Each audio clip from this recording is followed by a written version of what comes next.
સવાલ એ જ બને છે કે કયા સ્તરો પર તમે અત્યારે ફિલહાલ માર્કેટને ફેર વેલ્યુડ ગણો, અને આ જ સવાલ છે કે જેનો જવાબ અત્યારે ફિલહાલ કદાચ માર્કેટ પાસે નથી, કારણ કે માર્કેટને બે ચિંતાઓ છે. એક તો યુદ્ધની પરિસ્થિતિ અને બીજી આર્થિક. ક્રૂડમાં નક્કી થઈ નથી રહ્યું કે ભાઈ ક્રૂડનો ભાવ 80-90 રાખવો કે પછી 100 ને ઉપર રાખવો. આ નક્કી થઈ જાય તો પણ માર્કેટને શ્યોરિટી મળી જાય. રશિયા યુક્રેન યુદ્ધ જુઓ તમે કેટલા વર્ષોથી ચાલે જ છે ને.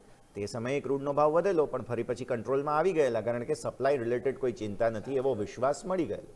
પણ અત્યારે શું થઈ રહ્યું છે? અત્યારે હજુ અનસર્ટેનિટી છે કે ભાઈ ક્રૂડનો ભાવ 100 ને ઉપર જશે કે નહીં. તમે એકવાર કહો તો ખરા. એ સવાલનો જવાબ મળી નથી રહ્યો, અને એટલા માટે જ સિમ્પલ અને આ એક જ લોજિક અત્યારે ફિલહાલ છે કે ભાઈ ક્રૂડનો ભાવ નક્કી થઈ જાય ને, માર્કેટને ભરોસો થઈ જાય કે હા 100 ને ઉપર તો નહીં જ જઈએ હવે, તો એટલે હું બ્રેન્ટની વાત કરું છું, બ્રેન્ટ ક્રૂડ $100 ઉપર તમે નહીં જ જાઓ એવો જો વિશ્વાસ થઈ જાય તો પછી માર્કેટને કોઈ ચિંતા નથી. પણ ત્યાં સુધી અત્યારે ફિલહાલ તકલીફોનો સામનો કરવાનો છે. બીજું હજુ એક કારણ, વિક્સ. આજે 10% વધ્યા છો તમે વોલ્ટિલિટી ઇન્ડેક્સમાં, અને સતત વધારો જોઈ રહ્યા છો. આજનો હાઈ કેટલો છે? લગભગ 21.39નો આજનો હાઈ છે. 21 અને ઉપર 22 સુધી તમે ડસ્ટી વોટર્સમાં છો, અને 22 ને ઉપર તો પછી એકદમ ગંદુ, જેને કહેવાય ને એવા પ્રકારનું કળણવાળું પાણી છે.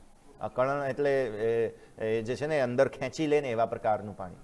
એટલે આ 22 ને ઉપરનો વિક્સ તો બહુ ખરાબ. અત્યારે તો હજુ ડસ્ટી વોટર્સમાં છીએ આપણે, ત્યાં સુધી બહુ વાંધો નથી. પછી આગળ જોઈશું કયા પ્રકારની પરિસ્થિતિ જોવા મળે છે. પણ વિક્સ તમારો ધીરે ધીરે હવે થોડું એક રિએક્શન આપવાની કોશિશ તો કરી રહ્યો છે. નજર અહીંયાથી ખાસ આપણે રાખીશું.